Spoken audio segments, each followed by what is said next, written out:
فرماتے ہیں کہ مومن ایمان کے اگلے مرحلے میں داخل ہی نہیں ہو سکتا جب تک کہ جو اپنے سے نچلے درجے والے میں مومن ہے ایمان کے لحاظ سے اسے مدد نہ کرے کہ وہ اس کے درجے میں داخل ہو. Until you help another mu'min come to your stage, you will not be able to go into the next stage. جب تک مومن کسی دوسرے مومن کی مدد نہ کرے کہ وہ میرے مرحلے میں آ جائے تب تک اگلے مرحلے میں ایمان کے داخل نہیں ہو سکتا. عزیزان گرامی، جب تک مومن دوسرے مومن کی مدد نہ کرے کہ وہ اس مرحلے میں آ جائے، جانتا ہے کہ یہ مومن ابھی پیچھے ہے، اس میں یہ کوتاہیاں ہیں، انسان ترقی نہیں کر سکتا، اگلے مرحلے میں داخل نہیں ہو سکتا، اگلی سٹیج میں ایمان کے نہیں جا سکتا جب تک کہ دوسرے کی مدد نہ کرے.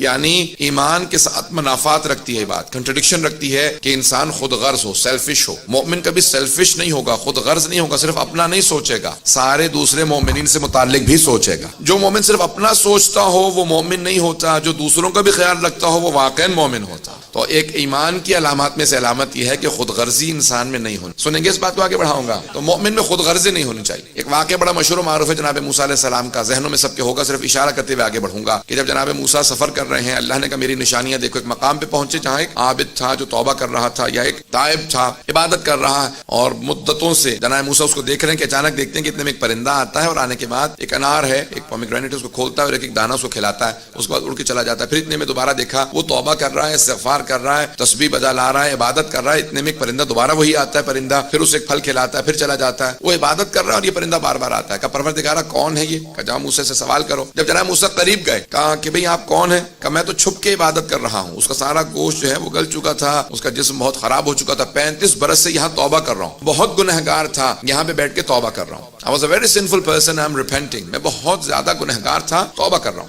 آپ نے مجھے کیسے ڈھونڈ لیا؟ کہا مجھے اللہ نے تم تک پہنچایا ہے. کہا آپ کون ہیں؟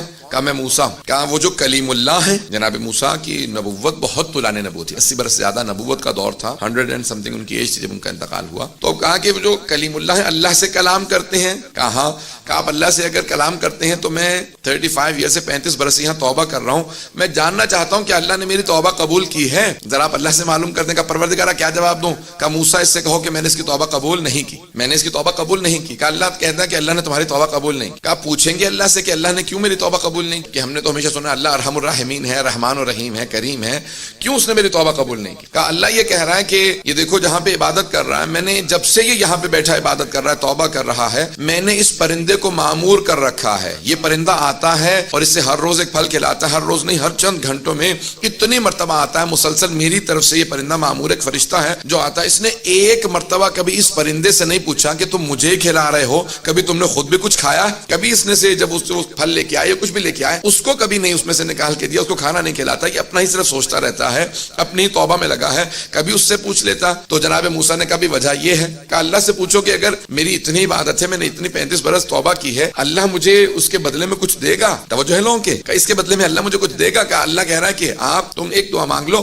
اللہ قبول کر لے. کہ پھر مجھے اللہ سے کہو کہ اتنا بڑا بنا دیں کہ میں جب جہنم میں جاؤں تو صرف میں جہنم میں جاؤں اور کوئی دوسرا جہنم میں نہ آئے. اللہ میرا وجود اتنا بڑا کر دے، اتنا بڑا مجھے بنا دے کہ بس جہنم میں اکیلا رہوں. اللہ نے کہا موسیٰ اس سے کہو کہ میں نے اس کو معاف کر دیا. نہیں پہنچا پایا بات کو. اللہ نے فوراً فرمایا کہ موسیٰ اس سے کہہ دو کہ میں نے اس کو معاف کر دیا. کہا کہ اللہ نے تمہیں معاف کر دیا. کہا کہ بھئی اب تک میں اتنی عبادت کر رہا تھا، اللہ نے معاف نہیں کیا، اب اللہ نے اچانک مجھے کیوں معاف کر دیا ہے؟ کون سی ایسی بات ہے کہ اللہ دوسروں کو جہنم میں بھیجنا چاہتا ہے اس لیے مجھے معاف کر دیا، یا کیوں اللہ میری دعا؟ کہا نہیں موسیٰ اس سے کہہ دو کہ اب تک یہ میرے ایک پرندے سے متعلق نہیں سوچ رہا تھا، اب یہ میری ساری مخلوقات کا سوچ رہا ہے. پہلے سے ایک پرندے کا خیال نہیں تھا، اب یہ ساری مخلوقات کا سوچ رہا ہے کہ اگر میں جہنم میں جا ہی رہا ہوں تو میں اکیلا ہی جاؤں، دوسرے کیوں آ جائیں. کہ موسیٰ بس یہی سبق سکھانا چاہتا تھا، اس نے سبق سیکھ لیا ہے. عزیزان گرامی، انسان جو ہے ایمان میں ترقی کے لیے ضروری یہ ہے کہ انسان خود غرض نہ ہو.